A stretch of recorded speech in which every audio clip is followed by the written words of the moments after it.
یہ گا کہ جتنے بھی یہ فیصلے آ رہے ہیں پارٹی فنڈنگ کیس سے لے کے توشہ خانہ اور اب سائفر، تو جو عدالتوں سے ہی فیصلے آ رہے ہیں پھر نیکسٹ اسٹیج پہ جا کے وہ ریورس بیک ہو جاتے ہیں، اس کے کانسیکوینسز تو آپ کے کلائنٹ کو بھگتنا پڑتے ہیں. تو یہ جو کمزور فیصلے عدالتوں سے آ رہے ہیں پھر ریجیکٹ بھی ہو رہے ہیں، اس پہ کوئی تبصرہ فرمائیں. دیکھیں، ایک نئی جورسپروڈنس بن رہی ہے اس ملک میں، جس کو آپ نواز شریف جورسپروڈنس کہہ سکتے ہیں، کہ نواز شریف صاحب تشریف لاتے ہیں تو نیب پروزیکیوٹر بغیر طلب کیے ہوئے پیش ہو جاتے ہیں، اور پھر اگر وہ نواز شریف صاحب کی عدم حاضری میں بغیر بائیو میٹرک کے ان کی پٹیشن سماعت ہو جاتی ہیں. پھر بائیو میٹرک کے لیے ایئرپورٹ پر پہنچ جاتے ہیں، ان کے جو ہے عملہ پہنچ جاتا ہے، بائیو میٹرک وہاں ہوتے ہیں. پھر اگلے دن کے لیے وہ فکس ہو جاتا ہے اور اگلے دن ان کو مل بھی جاتی ہے، ریلیف بھی مل جاتی ہے. پھر جو 4 سال کی مفروری ہے اور اس کے باوجود کہ خارج ہو چکی ہیں اپیلیں ان کی، وہ برآمد ہو جاتی ہیں، اس لیے کہ نیب کو اعتراض ہی کوئی نہیں ہے. تو جبکہ خان صاحب کی جس طرح آپ نے کہا، ہمیں 3-4 دفعہ جو ہے اعتراض غلط قانون پیش کیے جانے کے بعد نام اور نیب کے پروسیکیوٹرز غلط قانون پیش کرتے ہیں، اور اس کی پھر اگر انہیں مخلصی مل جاتی ہے، معافی مل جاتی ہے، تو پھر ایک ظاہر ہے کہ ڈسکرمنیٹری قانون ہے کہ نواز شریف کے لیے اور قانون ہے، عمران خان کے لیے اور قانون ہے. تو یہ امتیازی سلوک قانون میں آرٹیکل 25 میں اس کی کوئی گنجائش نہیں ہے بنیادی حقوق کے حوالہ سے. لیکن جیسا نظام چل رہا ہے ہم نے کوئی یہ 9 مئی والا تو حرکت نہیں کرنی ہے، پھر آپ سارے ہم لوگ کالا کوٹ پھر آپ کو کہیں اور ملے گا.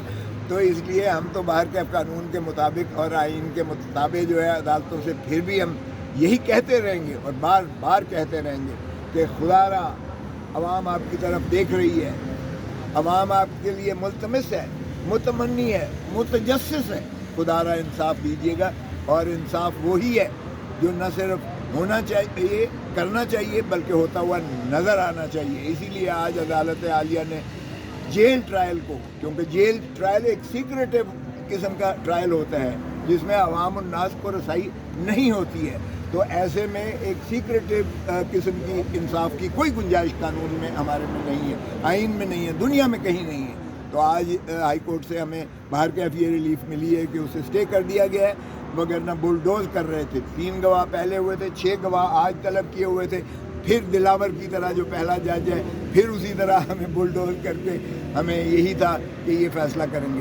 تو باہر کیف ہمیں عدالتوں سے توقع ہے، سپیریئر کورٹ سے، ہائی کورٹ ہو، سپریم کورٹ ہو، ہم بالکل ان سے نالش کرتے رہیں گے، اور ہم قانون پر یقین رکھتے ہیں، اور ملک میں ہم چاہتے ہیں کہ رول آف لا ہو، آئین کی بالادستی ہو، شفاف الیکشنز ہوں، اور عوام کو جو ہے خوشحالی ملے. اگر سر جیل ٹرائل جو ہے کالعدم قرار دے دیا جاتا ہے تو کیا عمران خان صاحب کی گرفتاری بھی کالعدم قرار دے دی جائے گی؟ دیکھیں، وہ گرفتاری جو ہے ان کی ظاہر ہے اس کی تو سپریم کورٹ میں پینڈنگ ہے. وہ تو سپریم کورٹ سے ہمیں توقع ہے کہ انشاءاللہ ان کو ضمانت مل جائے گی، مخلصی مل جائے گی.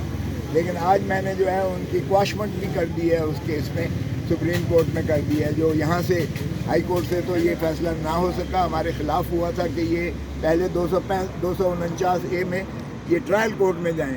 اور بھائی کون سی ٹرائل کورٹ؟ ہم تو حیران ہیں کہ اس ٹرائل کورٹ جہاں ہماری سنوائی تک نہیں ہوتی ہے، جہاں ہماری ملاقاتیں ممکن نہیں ہیں، جہاں فرشتے بیٹھ کر ہمارے اوپر سر کے اوپر بیٹھتے ہیں، ہم تو کوئی بات خان صاحب کے ساتھ جو ہے کانفیڈینشیلٹی میں کر بھی نہیں سکتے ہیں. اب وکیل کا اور ایک سائل کا جو رشتہ ہوتا ہے وہ بہت ہی تقدس کا رشتہ ہی نہیں ہوتا ہے، بلکہ اس میں بہت ساری ایسی باتیں ہوتی ہیں جو کسی اور کا حق نہیں ہے سننے کا، کسی اور کا، نہ آئین نہ قانون کے تحت کوئی پوچھ بھی نہیں سکتا ہے کہ میری خان صاحب کے ساتھ کیا بات ہوئی ہے یا خان صاحب نے مجھے کیا کہا ہے، کیونکہ یہ اتنا اعتماد کا رشتہ ہوتا ہے. لیکن ہم بات بھی نہیں کر سکتے ہیں کیونکہ فرشتہ اوپر بیٹھا ہوتا ہے، سر کے اوپر. بار بار کہتے ہیں بھائی جاؤ، بگڈ ہے تمہارا کمرہ سارا بگڈ ہے، کیا یہ کافی نہیں ہے؟ لیکن پھر بھی وہ فرشتے بیٹھے ہوتے ہیں کہ کان میں بات نہ کریں. تو ایسے میں کیا انصاف مل سکتا ہے؟ تو اوپن ٹرائل ہی میں جب عدالت میں آتے ہیں تو ہم جج صاحب کی مرضی کے ساتھ ان سے اجازت لے کر ہم اپنے سائل کے ساتھ بات کرتے ہیں، ان کو اعتماد میں لیتے ہیں، وہ ہمیں اپنے جو ہے معاملات معروضات بتاتے ہیں، تو ہم اس سے ہی جو ہے بہتر انصاف کی راہوں کی طرف ہم کیس کو آگے چلا سکتے ہیں.